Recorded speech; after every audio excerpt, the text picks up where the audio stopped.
Hello guys, welcome back to the Meta Report. I'm joined obviously by Mr. Trousers himself, Liam Canning, and Fatigue Master, another Liam, Liam Holden. Hello. Welcome, Liam. How are you both doing? Yeah, excellent. It's been a good week. It's been warmer. Obviously, we've got the weather report is obviously the first thing we have to cover every week. Yeah. A bit rainier this week compared to the previous ones. Obviously, as it's been colder, you're less likely to have rain, more likely to have a bit of snow. But we had a decent amount of drizzle, especially at the RTN that we were at this weekend in York. It was a bit of a wet one. Yeah, it's been okay here. Right. Should we start on last week's results? So we had the confirmation that the Earth was the deck to play, apparently. Well, not according to the UK, but according to the world. With Verdance and Florian picking up the most amount of wins, and Arachne not too far behind on 14, and KO not far behind on 14. I think this was kind of the expected kind of meta breakdown that we had expected. But as I alluded to, the UK did not follow this whatsoever with our results and what we liked playing, really. I think we've seen probably the least representation of Verdance. We've seen some Florian, but I think we've seen I don't think we can even count on two hands how many Verdants we've had total, which is kind of crazy. Florian has a bit more popularity here, but I think that's generally still been quite low, at least in comparison to the Marios and the KOs. They've definitely been the leaders of the pack in the UK. We might see a change of that going into this week, but compared to the amount of events that we have had, I don't think we would have enough to really change that number fully. But yeah, as you can definitely see here, a huge trend up for Earth and a big swing down for decks like Kasai and Gravy in comparison. Still getting double-digit wins, which is nice, but Verdance and Florian almost doubling them in wins is a surprise, or maybe not for most people that are in the know. But we're also seeing a bit of an uptick in the kind of mid-class heroes. There's Six Fang, Singe is getting more representation, Victor, stuff like that. And then a smattering of ones down there in the bottom as well. Yeah, I think I actually think the Verdance number was quite bigger than I was expecting, to be honest. I think the deck was a bit worse than the top deck in the format if you're looking at the statistics like this. But I expected 10 wins, not 19. Yeah, it's definitely it feels potentially like an outlier stat in the grand scheme of things, which we might see towards the end when they do the overall rankings. But yeah, definitely. Well, no, I thought we'd compare to it. We'd do the same as last week and compare now. I think is a good thing to look at. So we've already got the results for this week. So yeah, so it kind of similar to what you said. Florian staying on top, but then Verdance falling to 11. I think definitely Verdance is still good, but I don't think it is still as good as it used to be without the rebounds. And but then Acilio climbing up to 11 wins as well. Yeah, I mean, as we've seen this weekend, in a kind of prolific sense across the board, there's been a large pickup of Acilio as kind of the wizard of choice.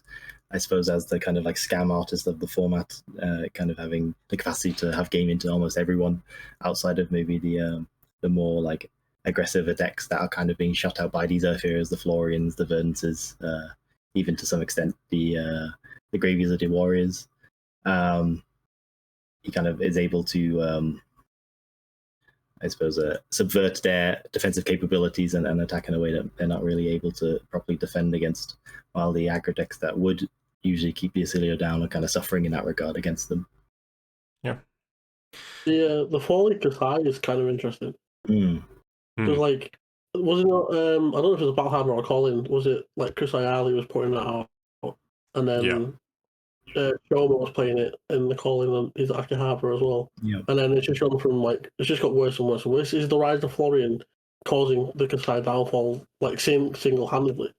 Yeah, I think it's definitely there's two things at hand. I think people are pivoting from Kasai, if they're playing Warrior, to perhaps Fang as an answer to the Florian as the as the warrior of choice if you're looking to play against things like Florian, as that matchup is historically meant to be very good for the Fang in comparison, while also having a very good matchup in the Warrior Mirror, having better access to tools to subvert the Kabuto, as well as like generally more aggressive options once you're online. I think as well we're seeing like a downtick of the heroes that Kasai is good against. It's like Gravy, which was one of the main ones that you were hoping to see when you were playing Kasai. And then you're seeing an uptick of the heroes you don't want to see. So like the Earth heroes, as you said, the Acilio, not very good KO. While historically a good matchup has not been as good of recent with the recent changes and buffs they have gotten through Super Slam. Yeah, I think we've seen a fall of wins on Gravy week on week, basically. I think he was at something like 12. Almost. Yeah. He's almost halved his number since the start, in a way. I mean, since the start, he's definitely half his number. But like last week, as you said, it was about 10. We're at what now? 8. 8. We're like slowly downscaling. I think first week we got maybe 20. Yeah, I think it was something like that. He was in.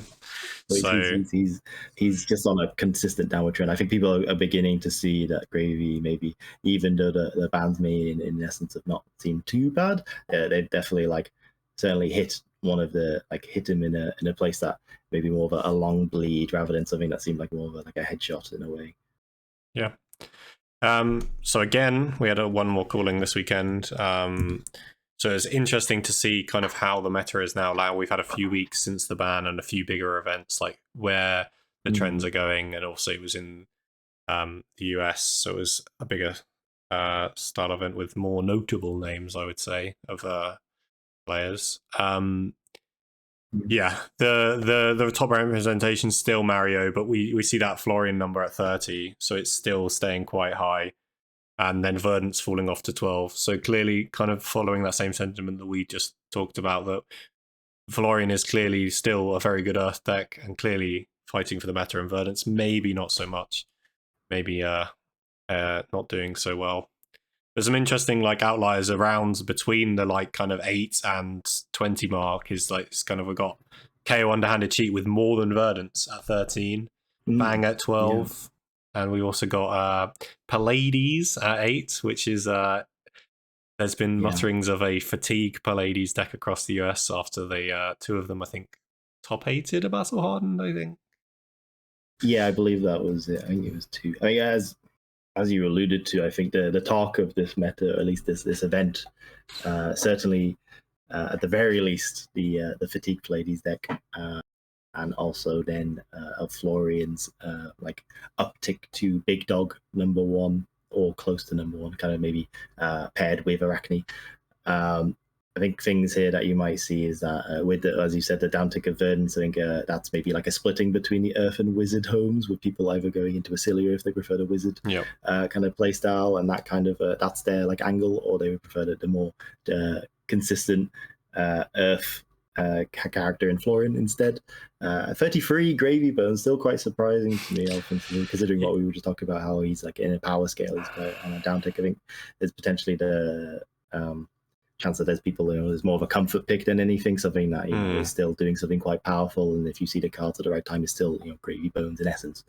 And I guess in a similar sense, we've had Kasai there still at 18, so the representation there more akin to how it was in the previous week. So maybe not everyone able to adjust themselves correctly to the current meta, and maybe a week behind or so, which in most cases would be fine. But I think we're kind of going quite fast in terms of the meta adjusting itself to how it was before. And in a similar sense, we see the people that maybe have adjusted to the meta correctly with the 12 Fang to deal with the Florians. And like you said, the Pallades deck in particular, a very strong showing this weekend for sure.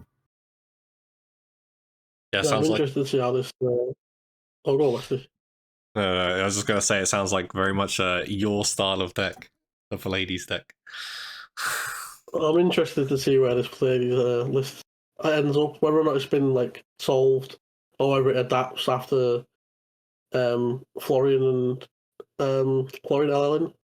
Because obviously Florian is the out-and-out counter to Fatigue, because Germinate is just an absolute incredible card. But now he's gone, it'll be interesting to see if the Rise of Fatigue is a thing that happens, and then maybe that introduces heroes like Fire coming back into the meta game.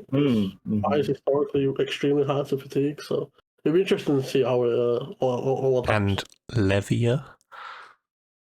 Ooh, Levia. Well, as the number one Levia coper in the UK, Westy, only second to James Adams. So, I was going to say, yeah, the person we had on the show last week is also much in the copium bucket as I am. But historically, it was very good against fatigue. I liked it very much during the heavy hitters meta. It was very good against value decks, which I think we are kind of in the between. I'm not sure about the Acilio matchup. Don't talk to me about the Acilio matchup. But but against fatigue, I'd love it all day. Play Sport Skull, play 4 Blood Rush Bellows, yeah. Yeah, before we just move on to the top 8, I just wanted to talk about maybe some conversion rates. Yeah, we're seeing Mario still converting well, 42%. Acilio also converting well at 43%, and then the Blades deck also converting around 40% as well. 3 of them out of the 8 getting to day 2. Some things I also wanted to highlight, because you obviously don't notice when it's not on the list of conversion rates, is no Verdants made it to day 2, and no RKO made it to day 2. So 13 and 12. KO and Kasai, only 1 out of 18. That's a terrible conversion rate, which really, I guess, kind of speaks to the kind of stats around maybe how powerful they are compared to the amount of play that they have.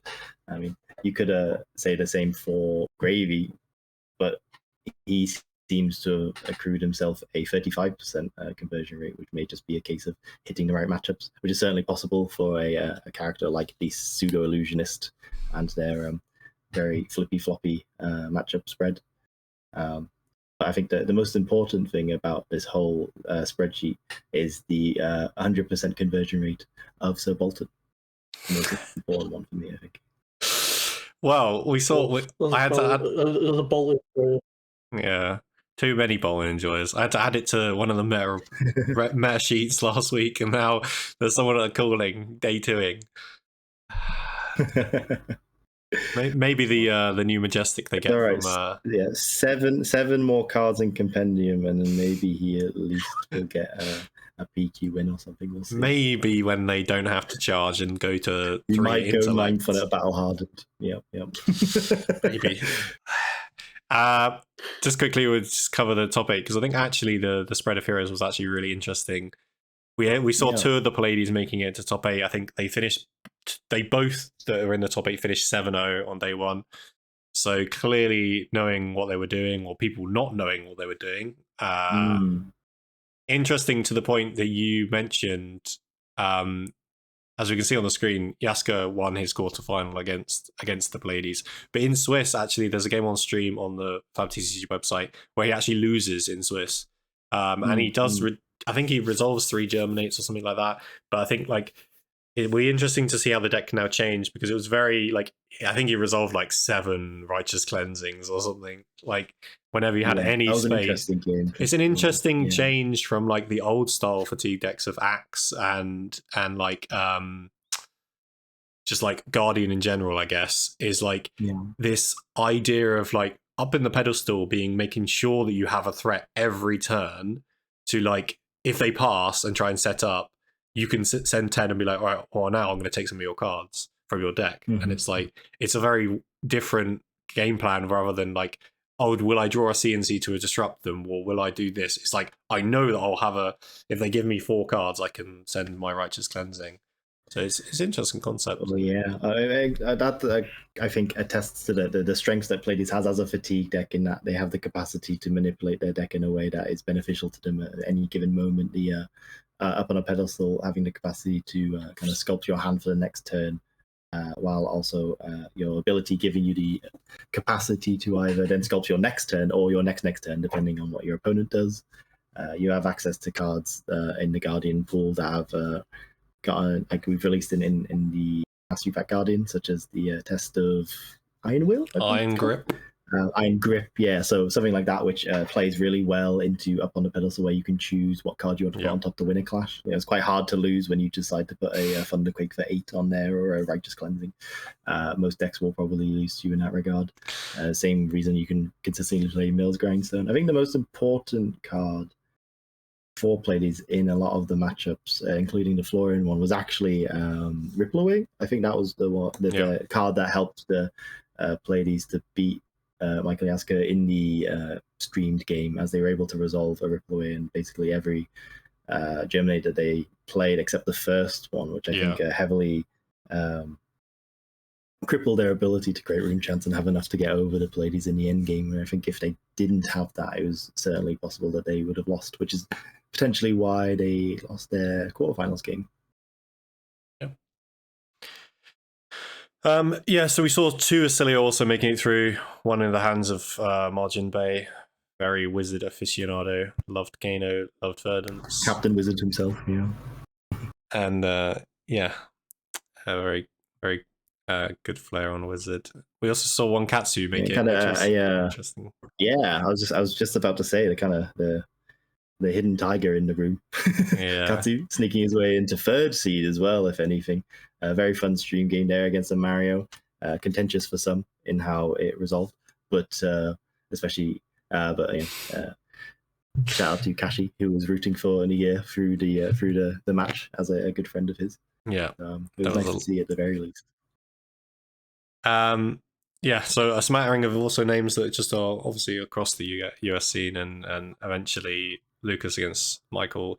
I think a very good finals game as well.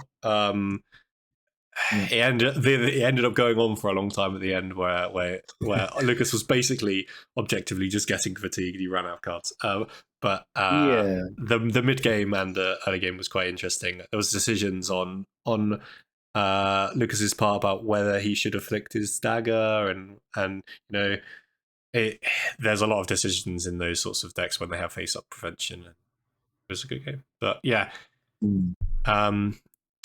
Michael Yaska straight off Worlds, straight into a cooling win, eminent of 2014 Michael Hamilton, I think. The Michaels are just too broken. Apparently, you need to be called Michael when you play Flesh and Blood. Like, if you got Michael in your name, probably going to win some coolings, probably going to win some Pro Tours, maybe.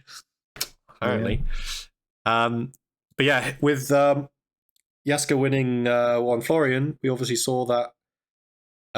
We heard on stream that if he won, that Florian had won enough RTN events. Rest in piss, as I think most people would agree. I find Florian is very hot and cold, as most room players, I think. I'd say hot in the sense that he gets people very angry to play against, and cold in the way that most people most likely fall asleep when playing him. So certainly a pretentious character in that respect. I think I've always played a deck that beat Florian, I think. So I've never cared about Florian. I find myself generally in the same boat, but it's one of those characters that has that capacity to do something so consistently unfair, even if that unfair thing is just play Felling the Crown consistently or cast Germinate.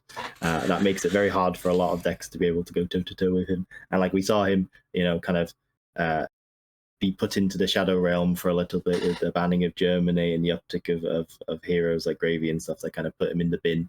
So he was in the shadows for a while, biding his time, waiting for the moment to strike, and then he managed to claw his way back up for a couple of weeks, get the necessary LL points, and then fuck off, really. And also just wanted to quickly talk about, maybe not the top 10, but we also see kind of KO creeping towards LL as well, and Prism as well creeping towards LL this season. We've obviously got the outliers of Verdance gaining 550 points this season, but insane numbers. I don't really think that she's going to gain too many more this season. She'll gain, she's still doing 10 wins a week. I fear it might. I don't imagine it'll be a Briar or Fire situation where they go from they might LL soon to when will they LL please? But we were certainly getting to a point where they're at least consistently getting numbers and going up. Maybe more of we see it more of a new situation where it's they might not win anything big, like a Calling or a Battle but they'll slowly climb up the ranks in these mid-tier events, these Battle not these Battle sorry, these ProQuests, these RPMs, Showdowns, and that'll be the ones that push them. Yes, Showdowns now as well. But sadly not, I would because it's Sage. So. Yeah, because they're all Sage. So you actually leaves me for no reason But yes, I do think if we're likely to see many LLL points happen for events in the future, it's more likely to be in these like level 3 events, level 2 events potentially. Honestly, part of me is looking at this LL leaderboard and like seeing Prism finally get closer to 1,000. And the moment I'll look at the game and be like, there's no illusionist in the game. Monarch's going to come out this year, number 3, and we get new Prism. We get another Prism again, I'm just going to cry. They can't have a zero illusionist format. They'll have no one to spend money on the game. Open up, Liam. It's time for another Prism. Come on. Here comes my wallet. Let's go, please. Take it all. I mean, I think what's most interesting about this is kind of what will potentially come out of the field once Florian has gone. And now that he's gone, the next week will kind of indicate, maybe not in the UK, as it's statistically it doesn't really matter if no one's playing Earth anyway, but it might change kind of how we see what we see in the future. Potentially as more fatigue decks, potentially we see more value oriented decks. Maybe Victor makes a better showing. I could definitely see that. We can maybe see more RKOs in that sense as well. Maybe like Liam said earlier, some more FIs, stuff like that. I can kind of deal with these fatigue-based decks and an angle that's similar to Acilio, but perhaps more optimized to beat the aggro mirrors. So something interesting to see for sure. Yeah, I think so. Well, I think you alluded quite well that we should probably look at the UK meta. So the first first event of the weekend was down in Spellbound. 53 players. I believe this was supposed to be sold out or close to sold out, but there was some strikes or cancellations of trains in South London or something, so about 10 of the players or something couldn't actually make it to the store in time.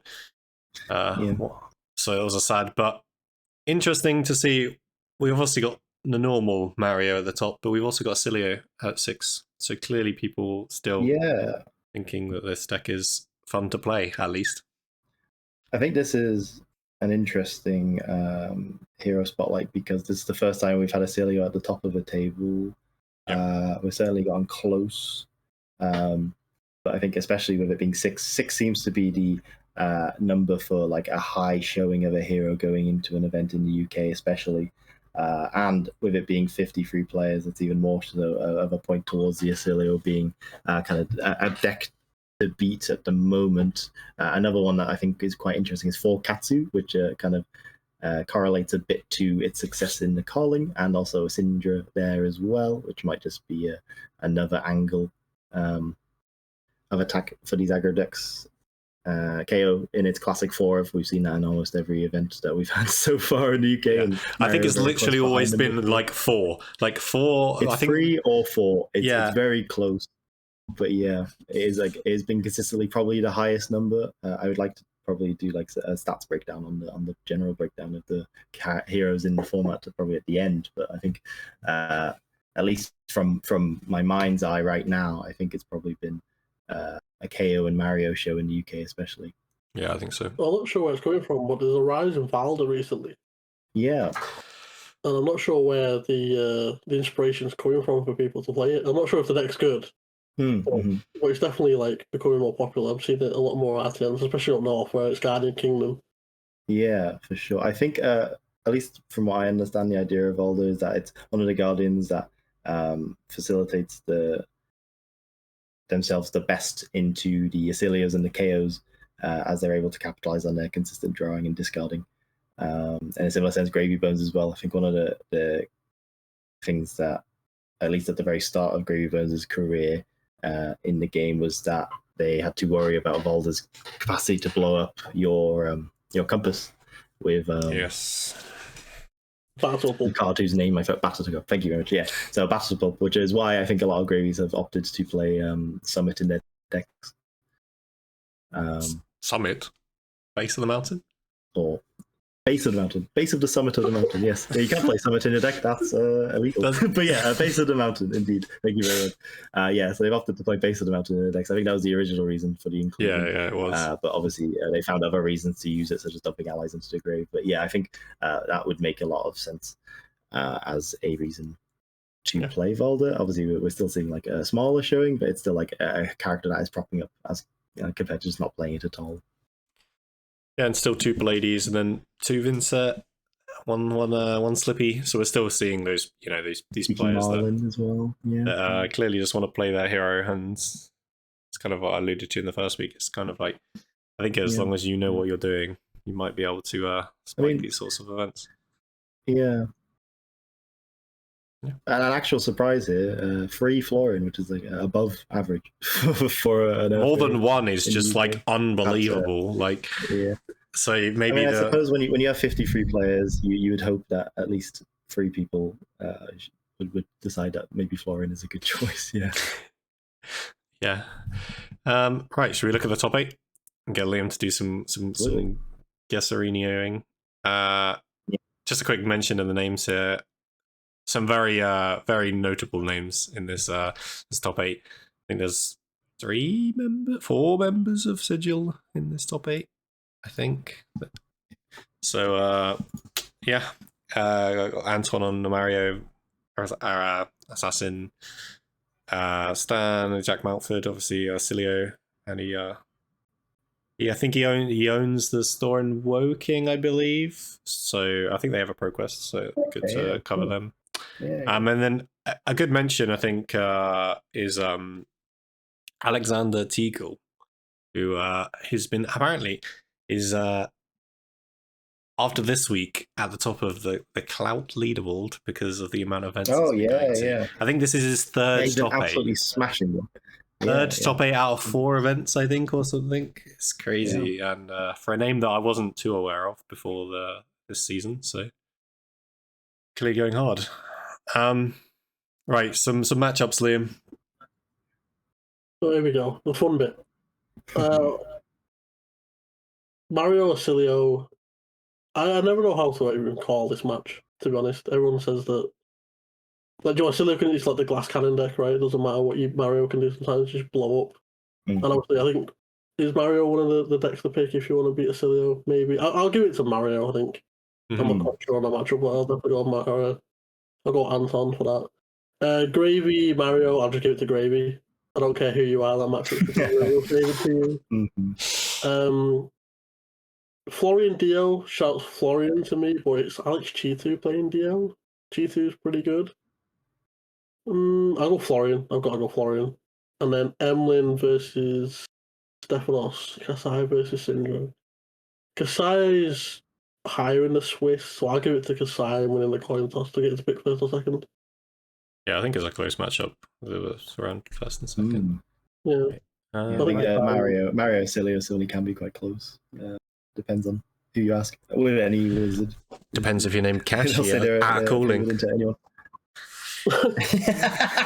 Yeah, 0% win rate, Kashi. If you're playing Cilio to Kashi calling, you might as well shake his hand there. You've won the game. Sign the slip. Yeah, we'll see what you got now. Well, we saw Jack Mountford won, and also Alexander Teagle won. So both of those are wrong. But I'd say the Mario beating the Gravy is kind of surprising. But that's probably the most contentious one. Yeah. I think it nods to also what we're mentioning about this fact that like Gravy is not this crazy ridiculous deck anymore that can like win these matchups where he used to be say 70% or something like that. Now he's much more fair, and if you don't say, you don't have chart the high seas to bail you out of a few positions where you used to, and something like Mario who can maybe just aggro you down and just go face and ignore your allies sometimes. If you don't get a Chum or you don't get a Sawbones, you're not going to have a fun time. Right. Another Mario Vassilio. I mean, all right, we'll switch it this time. We'll go for Jack this time because he just beat a Mario, so we'll go for him beating another Mario. And Dio Kasai. I mean, Kasai just plays Blocking Simulator versus Dio. It's where Dio can go. I'll give it Dio actually. I've got a feeling Dio's going to win this one. Okay. Well, you missed on the Acilio Mario game again, and Alexander apparently knows how to play Acilio. So, but then Alex did beat Emlyn. I think I tried talking to him after the event. He said it was it was quite close. It was just like you do play blocking simulator, and sometimes it's whether they hit the items off the top or whether they hit, the early pounder or the early max V's and stuff. EO Mario.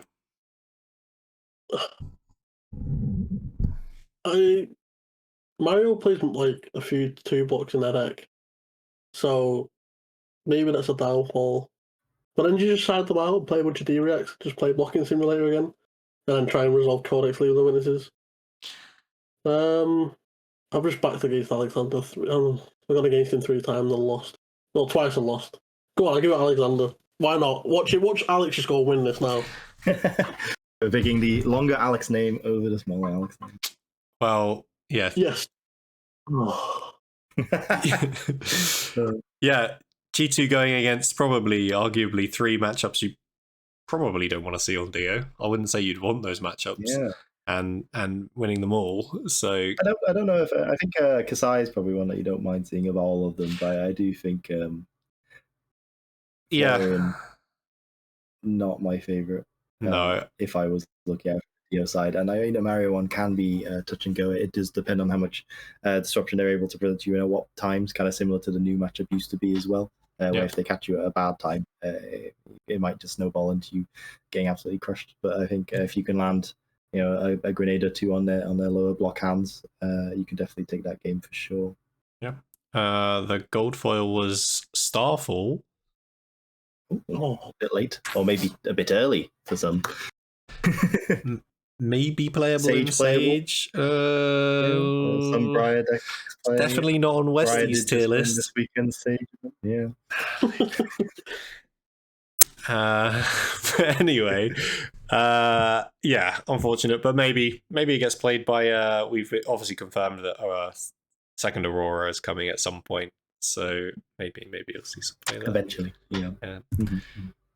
Anyway, so we've gone to the event why we bothered to bring Mr. Fatigue on anyway. Gaming, great store up in York, runs great events. Yeah, big up Ross. Yeah, Ross, the absolute boss man of the North. You had 30 players. Was it capped at 32? Is that why there was only 30? It was capped at 32. I believe we just had a couple of no-shows, as is common generally with events. Yeah, I mean, could have been some qualified players, or we've had a freak Imagine weather qualifying and still showing up. Yeah. Who would do that? Yeah. But interesting here, we still see the 3 Acilio, so still not the top percentage as well, but still in the top 4. Very surprising. Yeah, Illusionist showing at this event. I personally decided to ruin my day and play Tough Nut. And I was hoping to see a few more value-oriented decks, but apparently everyone decided to wake up and choose this Illusionist today, or Wizard. Illusionist Gravy Acilio. Yeah, sounds perfect like the matchups that you'd want for 100%. Prism, not too bad actually, all things considered. But yeah, I think of the 2 of us though, Liam also opted for an interesting deck as well, isn't that right? Oh, my boy Life. What an absolute blast this hero is. I'm probably ruining the hero for a lot of people because everyone's on this like aggro build. Is it that Shannon played a few months ago? And everyone's like, "Oh, this is so fun!" And then you've got clowns like me turning it into a fatigue deck.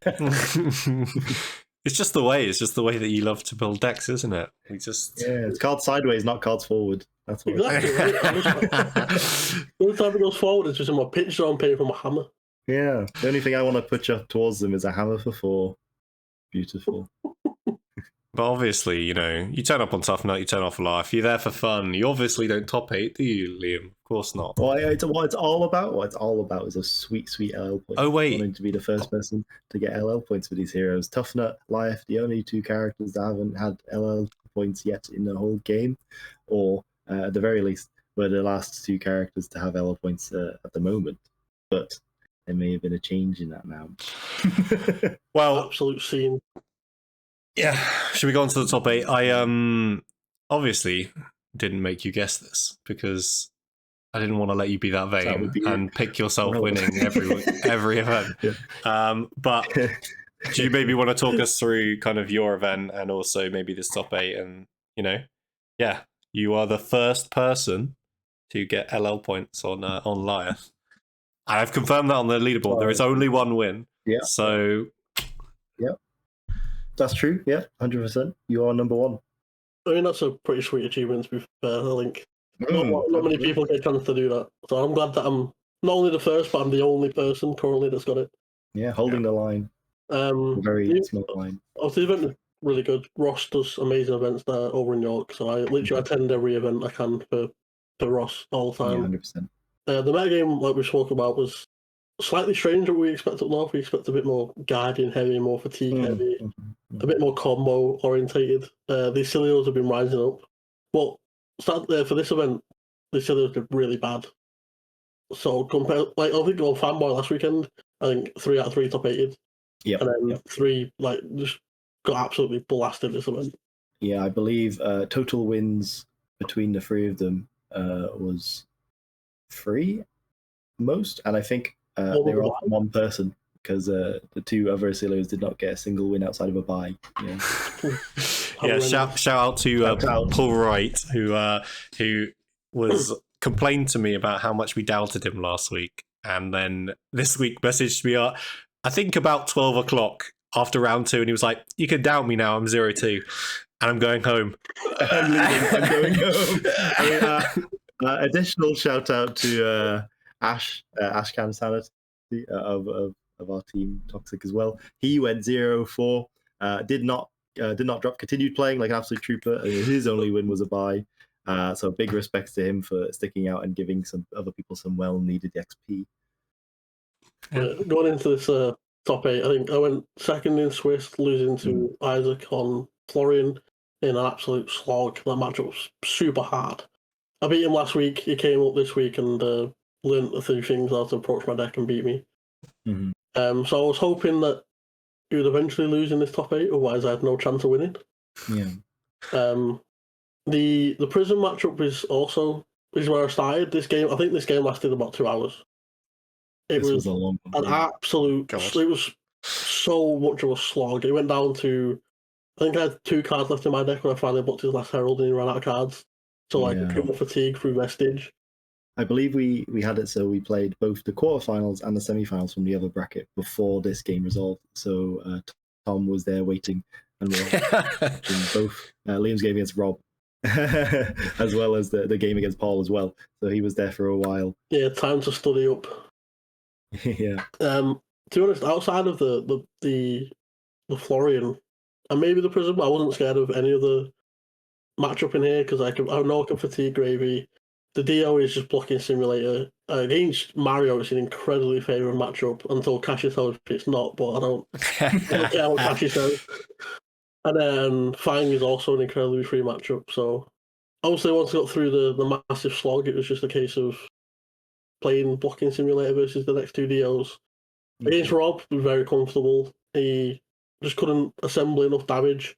And every time he would try and set up a turn, I'd be like, Stonewall Confidence, or I'd be like, Stamp Authority, activate Liath, draw 6 cards. It's like, you can't attack into Liath at 7 cards when you need to get every bit of damage through. And then, shout out to Tom Ward in the final, by the way, who only didn't kill me because my last blocking card was Oasis Respite, which put me up to 2 life, and then I took 1 off his final max V. And I think he was 1 resource of double max beam in the last turn. So, luckily, we got there. Yeah, huge shout out to Tom Ward in this top 8 in particular. This was an absolute gauntlet of a bracket for him to go through. Mario, never a comfortable matchup, as spoken about recently. Florian, again, not a deck you want to see, but one that he managed to subvert through either miracle or pure skill alone. And then the match into Liam, which I was there watching as well, was a very interesting one. A very cerebral game for an aggro deck. A lot of back and forth setting up. So he got 3 pounders out. I think that helped a lot. And he managed to resolve at least 3 max Vs in the game, 2 of which getting through multiple boom grenades. So certainly a very, very. It was looking grim for him at the start. when we were about 10 or 15 minutes in, and I looked at Liam's life pad and he was at 41 still. But he managed to dig deep into his fat deck and get really, really close. And I think if the cards had gone even a little bit differently, he could have definitely come out with the win instead. But instead, we have Life with the first LL points ever, and a very happy Liam Holden. And for anyone that is interested in the deck or anything in regards to the deck, we should have a deck tech on the channel soon with Mr. Holden, with Westy talking him and us through how to make people bleed their eyes and their decks to death. Yeah. And you got a gold foil Kodachi. Perfect for the fatigue man that loves playing Ninja and yeah. I mean, it started on Turtle Katsu, right? This was the start, right? Turtle Katsu, playing 9 Flick Flacks, Sync, Fate, and Unmovable in my deck list. Sounds 1-1-5 every turn. Exactly like I would expect. Anyway, let's make you talk a bit less about yourself, and we'll talk about only a bit less. The last event. I thought there was 4 events this week. Highlander Games in Dundee has been delayed until the last week of the season because they forgot that a unnamed card game had a pre-release this weekend and was kind of big. So they obviously rearranged. So we've only got 3 events. But Merchants Guild in Glasgow had a good showing, as I think most of the Scottish events are 37 players. Apparently, they've woken up and they found out that Earth exists. Just in time. 5 Florian. Like the Slowpoke meme from like 2000. I was like, hey guys, follow me. But at least we got one event where he was top of the tables, of course, sandwiched between the 2 Arachnes. 3 Mario. Of course. Oh, sorry, 5 Mario, 3 Huntsman. I mean, understandable. This being Scotland was prime Declan territory. Notable assassin Arachne player. We won't mention how many wins he got. Maybe concubine of his. But, yeah, I mean, never ask Declan his win rate at an event usually, unless you want to hear about these. They'll do it with a smile, and that's what matters. Any standouts here for you, Mr. Fatigue Man? I mean, 3 Huntsmen's a standout for me, I think. Yeah. I wasn't expecting it to be so popular and 2 of Puffin. I think that deck's awful. I don't know why you'd ever play Puffin, but people enjoy Puffin apparently, so people like losing, I guess. I mean, 100%. I 100% agree that the deck I don't think is very good, but I think I actually just have a horrible win rate into it. My recent 0-3 at Valencia was against one of them was a Puffin. Like, what did you play? Verdance is a good matchup. Should have won. I lost to it at Copenhagen with Gravy. Got jolly bludgeoned. Crazy game. But yeah, sometimes it doesn't matter how bad your opponent's deck should be in theory. The cards are, in theory, in a similar sense, quite powerful. It's just that the pieces don't quite line up all the time. But when they do line up, it does some very powerful things. But I do agree with the notion that it is not a good deck, at least at the moment. So much so that I have made a bet with multiple people in that I said that if I don't think it will top 8, at least right now. And if it's a Carling or PT, anything tier 4 or above. And I said if it does do that, or those individual Puffin players are able to win a ProQuest or higher, I will personally eat a card of their choice. So they're banking on me. It has to be a golden cog, right? Yeah, it's either a golden cog or they want me to eat one of them really shiny ones from the treasure packs. Yeah, perhaps a coal foil cog as well, a couple of cogs. Get your iron allowance. We won't ever find out because they won't do it, so that's okay. But I've also put it out publicly, so open challenge. Be shamed. Yeah, I already have the one card on account of a bet I made with Pombal Liesel in regards to the ban list, so that will be fun. But if there's one thing I do love betting on, it's whether or not I eat cardboard. Right, so you look at the top 8. 3 Florian converting to top 8. As it should. So clearly, play the good deck. Play it next week. Oh wait. Yeah. Oh wait, can't do that. Yeah, some interesting names here. Just Tim Lim again. Top 18. I think this is his second event, and he top 8 the last one he went to. Recently did well at Valhalla in Edinburgh. On Florian, he played Ira for the other event. Back to Florian. He decided that he realized that Ira actually does suck, and that he should just play a good hero, and then realized Florian is a good hero. In a notable sense, also Daniel winning back again in classic ways, coming second seed. One of Verdens winning once again. Let's see if he continues to win and wins all the way to the winningest winning, which is number 1 winning. Oh, Liam. I just mentioned right at the bottom there, Andrew Raider, Thistle Tavern owner. Yeah. Shout out Fizzle Tavern. If we didn't, he would attack us. So yeah. I mean, he probably would. We'd probably get, forced to sort singles or something. I don't know. But yeah, finds enough time to play the game as well. He does love playing the game, and obviously, his passion to play Fab has meant that he opened the store, and it's good to obviously always still get time to play the game because business can always take over a lot of your time. It's always nice to know that a store, or at least a storefront, or the community that you're in cares about the game enough that like the people involved and in charge of it actually actively engage in the game at a point where you can actually look up to them in a way. I think that's always very important for a community to be able to have in one way or another. They don't have to be good, but it's nice to have people in your community that are in those stores that are playing that game. You shout out to Fanboy Free, for example. A lot of the staff there play Fab. We've managed to convert them through our weekly goings, me and Liam, both locals to Manchester. So we've managed to get basically most of the staff to play the game, and they love it. It's so nice to see, and it's nice because it means that we get more and more people in as they come in, and the first thing that the people in the stores will recommend is play Flesh and Blood. So it's always nice. Yeah. Right, some guessing, please. Mario. Well, we'll go David because he clearly gets to pick first or second. So that seems like a logical answer to me. Yep. Florian KO. The last time I played this matchup, I was on the Florian side, and it felt quite favourable for Florian. I don't know if that's changed with Buck Wild and stuff. Maybe it hasn't. I think I'll stick with Florian. Verdun's RKO. I have no idea about this matchup.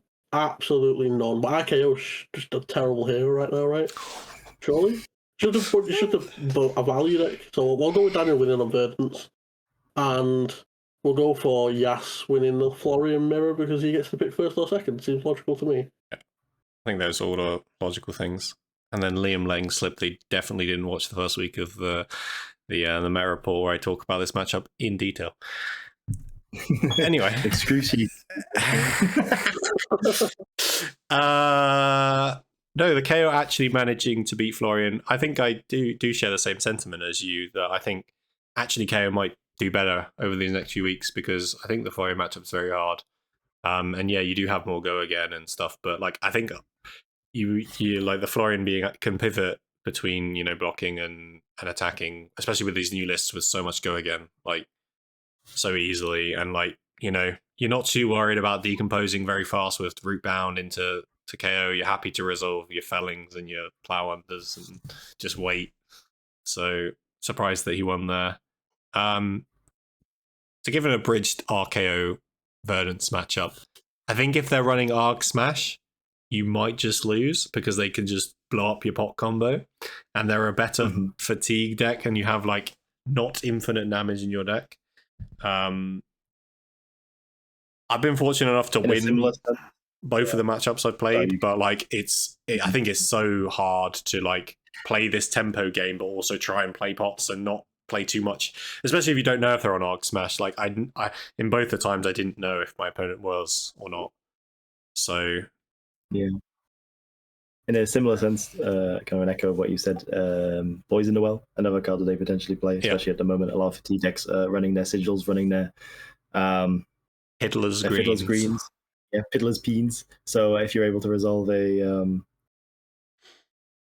Poison the Well in time, a great 6 value card there. They lose their free life, and then you take 3 more.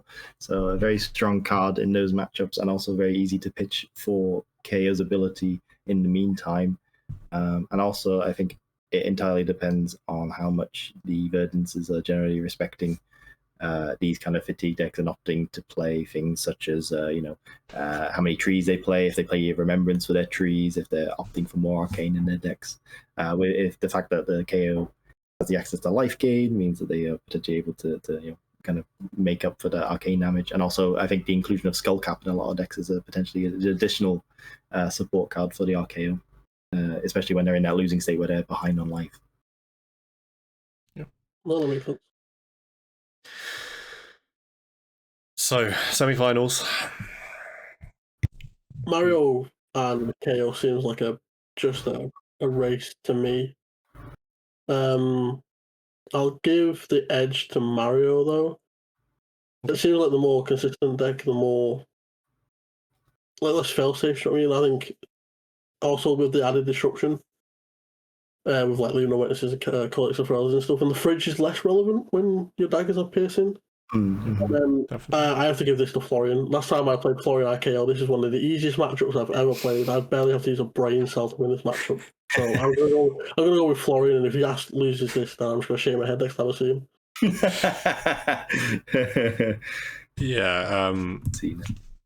Yeah, both correct. Yeah, as much as I can try and defend Verdance into RKO, I can't really defend it into Florian. He just is a better end game value deck, really. You have Germinate, you have one card, 2 arcane, physical, like 3 physical. So yeah, I think it's quite easy of a matchup. Yeah, it's one of those decks that you're both able to kind of get ahead of them on life through things like Channel the Millennium Tree, and then stay ahead because you have such good blocking capacity. And I mean, basically, in like the long and short of it, you're essentially a better version of the RKO, really. Yeah, better version of Verdance, basically. Also, yeah. So back to this one again, Mario Florian. I cannot back Mario versus Florian, so I'll give it to Florian. The matchup seems. I'll prove one last time. No, I'm sticking to Florian. I'm sticking to my gun. Florian wins. Yeah, Jess will be proud that you had some belief in him. Well done to Jess. He gets his flowers. Congrats to Justin. Yeah, very nice. Clearly proving he should have just believed in Florian. I think it was 2 weeks ago. He rectified his mistake at the very least. Clearly, which is nice. Yeah, really funny player to play against. He opened gold foil Norwing boots, so quite a good one. I think is that the second boots we've got on this season? Yeah, Josh Keys got one in Birmingham, so 2 Norwing boots. Good Sage playable, or he's also CC playable, really. But I mean, your mind goes to Sage, of course, the very first thing on Brown, of sure. Of course. But yeah, that was the end of this week. We only got 3 events, as I said. We've got 5 events next week, so a bit of an uptick, and then I think we've got about 5 in the last week as well. So just to mention here, we've got, it says Darksphere 1. That is not a typo. Darksphere has 2 events this season. As LSS like to put it, it wasn't instead of a different store. It was just a few flagship stores around the UK, that have supported the game from day one. I know Darksphere have supported Fab since WCR came out, and as soon as they could get product in the UK, they have ran events, and I think they've probably ran an Armory every week, and since that. So an honourable store that they ran the first. Was it the first UK Nats or the second? Second one, So yeah, and the guys that run the store there are great. First Cup up in Nottingham. Great store there. Matt Brown, Stomping Ground. He lives literally around the corner from the store. I'm sure he'll be there on some fun deck. However, he doesn't believe that Fang is now playable because Florian has LL'd, which is interesting. He's the Fang player that hates Fang the most. It feels like definitely. when he maybe should. And not to say that I necessarily agree Fang is a good choice next week or not, but definitely missed his opportunity now. Yeah. Geek Retreat Cardiff, which I think alongside Bristol has been doing really well scene-wise and growing the scene there. Patriot Games in Sheffield. You two probably know better than me, but I've been there a few times. Yeah. Well, we will likely both be there this weekend as well. Yeah. No, not for me. No, understandable. You don't need to cash in your win. Very true. I haven't. I'm deciding to be degenerate and continue to go to events. Whether or not I play Tough Nut or not remains to be seen. But I was about to say, which tier 4 deck are we playing this week? I might play a tier 3 deck even maybe this time. Depends. See where my heart takes me. I did say I would play a different hero, but the Call of the Nut is certainly there, and I have enjoyed him very much. So I am also kind of tempted to bring out that Green Goblin Mask once again. And just rounding out Sunday, there's Darkstar down in Plymouth, which I think have been very good at running the events down in the southwest. By the time this goes out, the XP leaderboard and qualified players should be updated on the old spready sheet. So if you're wondering where you are wins wise, and if you need to make a frantic dash to Darksphere to play an event, have a look at that. I think at the very least after this week we should get a good idea of the general amount of wins you should need to qualify. It will obviously lead to other general factors, and I don't ever want to give anyone a definite when it comes to this kind of data, especially with the tiebreakers how they are, that being lifetime XP, something that is quite hard for one to really gauge.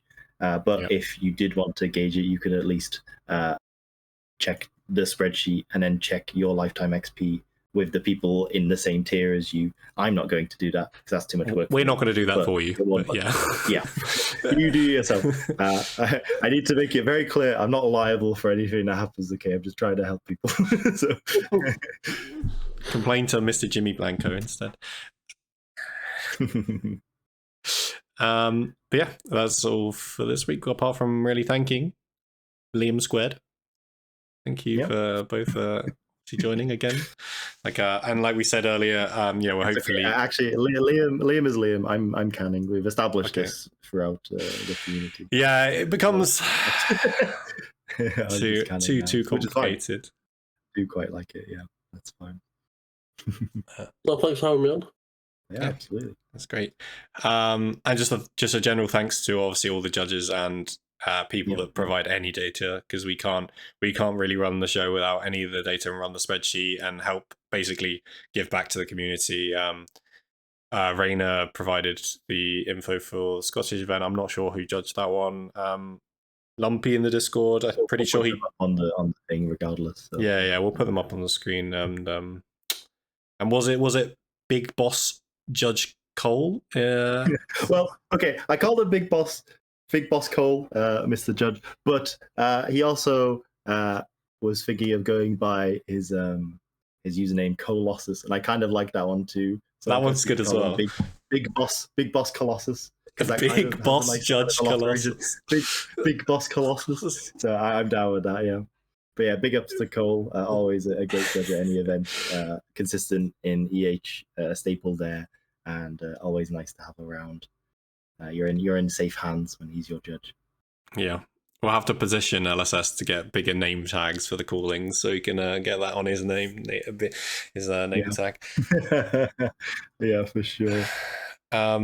Yeah, and one just last mention that if you need any singles for any of your RT events, there's obviously the link to Thistle Tavern down below, and they should have most of your Majestics all you need for the event. Apart from that, thank you for tuning in this week, and we'll hopefully see you next week. Thank you, bye.